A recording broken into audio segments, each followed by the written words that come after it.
So I'd like to hand over to Gemma, and she's going to talk to you a little bit about smart cities and yes.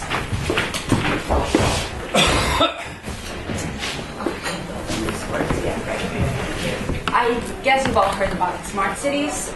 What happens with smart cities once you start working on them and trying to explain what smart cities are is that you realize that lots of people have different ideas about what a smart city is. We talk about smart cities as if they were a new paradigm, but then when you start scratching beneath the surface, they tend to not be more than a series of applications, and that's one of the problems we have with understanding what smart cities are, the challenges that they pose, and also the opportunities. So I'm going to walk you through some of the things that we're observing when working on smart surveillance, smart environments, and smart cities. First, we have the problem of definition. It seems that as the term smart cities gains acceptance, it tends to lose any meaningful content. Up till very recently, we still spoke about sustainable cities. In the 90s and in the early years of this century, we still talked about sustainable cities, and we started talking about smart things, like smart economy, smart mobility. And a few years ago, not many years ago, these all became smart cities somehow.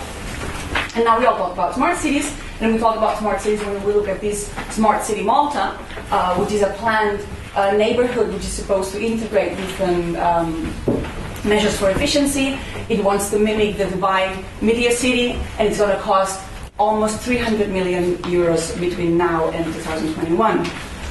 We also talk about smart cities when we look at the control room in Rio de Janeiro, which has been donated by Samsung and Cisco, and which is partly a new development in terms of urban technologies. It does include some sensors to test the weather throughout the city, but having a control room is hardly an innovation. But we still talk about smart cities. We'll also talk about smart cities when we look at applications like the Oyster card, RFID cards, smart cards that are used for different transport facilities or parking facilities in urban environments as well. And we also talk about smart cities when we talk about big data. So, big mess in terms of defining what smart cities are. Also, when we talk about smart cities, there's quite a lot of hype. So if you look at these two definitions, I don't have much time, so I won't read them, but you'll have it as well as you read them. These are two definitions about what a smart city is. One's from 2000, the other one's from 2010. They pretty much say the same thing. So the vision hasn't changed in 10 years. If we all assume that technology moves very fast, how come the vision hasn't changed in 10 years? So we consider it somewhat of an unfulfilled promise when we look at smart cities. Because there's this unfulfilled promise, maybe, there's people who started to question the idea of smart cities. And they're mainly questioning the top-down approach that is usually used by the corporations putting forward the idea of smart cities. And I have lots of people talking smart cities from the bottom up. And now you've got the leading labs that want to put the center of smart in the citizen and not so much the city. So to develop a bottom-up perspective on smart cities based on the smart citizen and not so much the infrastructure. This new definition is useful, and it's bringing lots of new developments in terms of the technological change in the living labs and the fab labs. There's lots of things happening. There's a really vibrant young community throughout Europe developing new applications for urban environments, and that's good because they're challenging the corporate narrative and adding new things that make us think about what a smart city can look like, should look like, or should do. But they also tend to fall in one of the problems that we're realizing that we're seeing with the whole smart city narrative, which is technological determinism. We see in this paragraph, basically the smart city is defined as an agent of change. We're falling again and again and again in the technological fix. We keep assuming that technology can solve social problems, and what we're realizing is that no matter how much we invest in technology, social problems don't go away just because we buy new machines. And this technological determinism takes me to one of the other things that we're realizing is that there's a lot of criticism of smart cities because they're vendor pushed. It's just big corporations wanting to sell stuff to cities. What we're realizing is that yes, there is a vendor push, but what worries us is the government pull. When someone, in Spanish we say sell smoke. When someone sells smoke, when someone sells something that is nothing, who is to blame? The person who's trying to sell you smoke, or the person who's willing to buy smoke?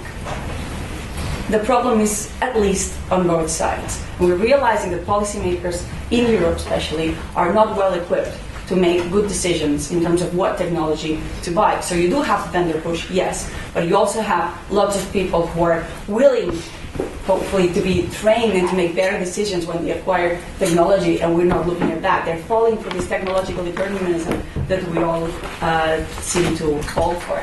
Just a couple of examples. There's a picture from yesterday. This is a new smart bus in Barcelona. It's the first bus that it's longer than the other buses. The driver doesn't have any contact with the passengers. It has an intelligent, very sophisticated, quote unquote, system that helps the driver drive and identifies threats when the driver doesn't. It was put on the streets of Barcelona yesterday, and it stopped. It didn't go anywhere. It had to be removed, fixed, and basically what they did was disable the smart abilities of this new bus.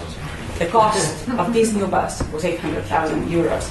And in the economic situation, financial situation of Spain, this is not a joke. Another thing, the Zero project, which wanted to be, as you see here, an integral solution for urban infrastructure. It was supposed to install sensors to manage electricity better and also get data on other environmental factors. This was put up a few years ago. It still appears in the Smart City Barcelona brochure. You go there, it's dead. So the government invested in this pilot, didn't go anywhere. It's still a marketing tool, but it's still in the brochure, and it keeps being reprinted. But if you go there, it's nothing. It's smoke, and someone at some point bought that smoke, and there hasn't been much reflection about how come we bought smoke at some point. So this is a worry that we have. That we have not yet developed the tools for policymakers to make better decisions when it comes to buying technology. But there's also other worries. Security and privacy implications of smart environments. I think one of the key things to say is that smart is surveillance. All smart technologies have surveillance capabilities. And what strikes me is that the EU and the European Commission is failing to take stock of all we've learned about surveillance and the social implications of surveillance technology in the last at least 10 years, and putting that in the new framework for smart cities. There's no reference on what we've learned on surveillance in the smart city strategy, and that's a big loss, because there's lots of people in Europe who've been working on understanding the social implications and social impact of surveillance, and we're not using that when we're thinking about smart cities. If you look at the definition by David Lyon in 1994 of what surveillance is, you realize that smart cities are the vision that he was putting forward, and he asked back in 1994, what does this mean, the proliferation of surveillance technology? What does this mean for our sense of identity, our life chances, our human rights, our privacy? What are the implications of political power, social control, freedom, and democracy? We've been debating these issues in the surveillance space for a long time, but somehow all those thoughts, all that knowledge is failing to go beyond the surveillance sphere.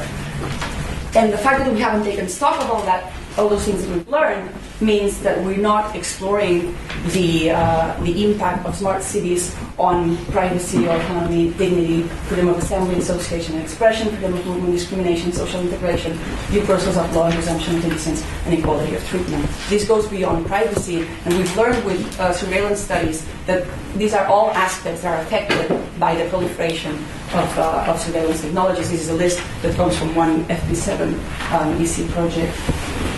And not understanding this means that we're surprised when people reject smart meters. You might be familiar with the story in the Netherlands. In 2009, the EC decided to publish a directive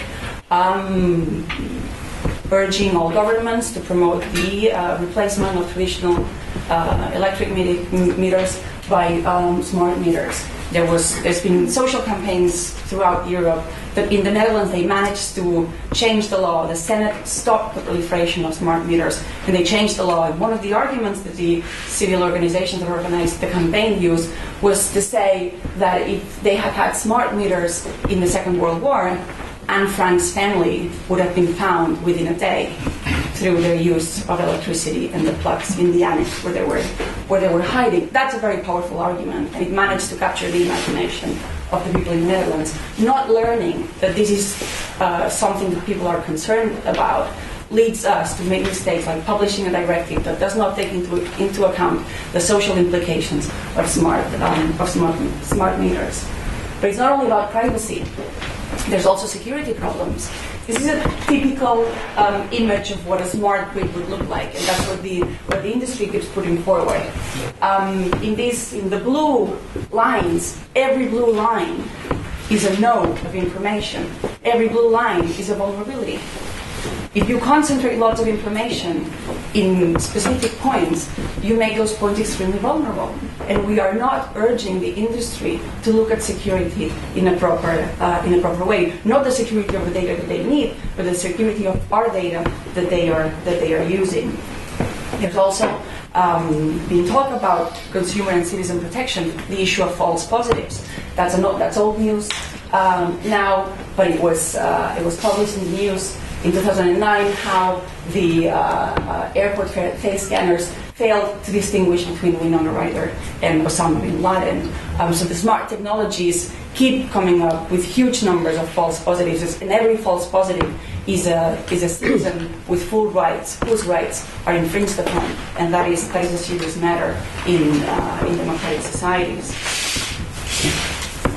And finally, we need to start thinking about if we want to promote smart cities, how do we integrate the OECD's or any other data protection principles that you want to apply? How do we use notice, purpose, consent, security, disclosure, access, and accountability when we develop a smart city strategy? So far, we have not done that. Surprisingly, we have not done that. And finally, an issue that I think it's important to point to is that every time, if smart technologies are surveillance, then they are tools for the police, for instance. And we all know that as soon as the police adopts new strategies, crime adapts to those new strategies. So with the development and proliferation of CCTV, we have people wearing hoodies, people wearing helmets. They didn't stop being criminal, they just changed the way they committed their acts of crime, petty theft, robbery, etc., etc., etc. So the same is going to happen with smart CCTV, for instance. Just to show you 3 artistic projects that are already challenge the possibilities of smart CCTV when identifying people. This is Alan Bartle, just says that if you go like this, the camera doesn't recognize you. There are umbrellas with LEDs that get turned on as soon as as a smart CCTV camera is looking at them. Therefore, the camera cannot see anything.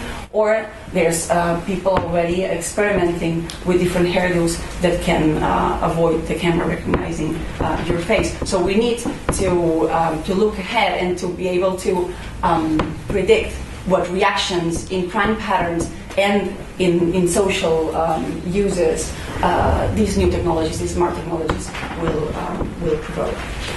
Just to finish, I think we need to move toward an adequate legal, economic, and political framework. And we're not even concentrating on the legal, but I think we need to go beyond that. We need a clear, stable, and rights-based legal framework for smart cities and smart environments and smart technologies.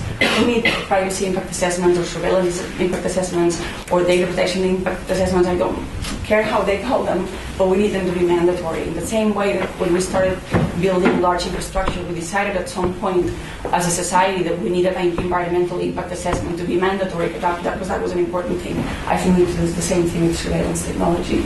We also need research and funding for privacy-enhancing technologies, and we need templates for cost-benefit analysis that include intangible goods. The inability to make good decisions in terms of what we buy means that politicians, policymakers are not well equipped to take into account the actual costs of buying these technologies, not only the social costs, but also the financial costs. There's lots of hidden costs. We need to develop templates to help those people who are making decisions with public money, with the money that we all pay in taxes and buying technology with that. And I think with those 4 things, that's just a reference, with those 4 things, we could be on the way to developing a sensible framework for smart cities.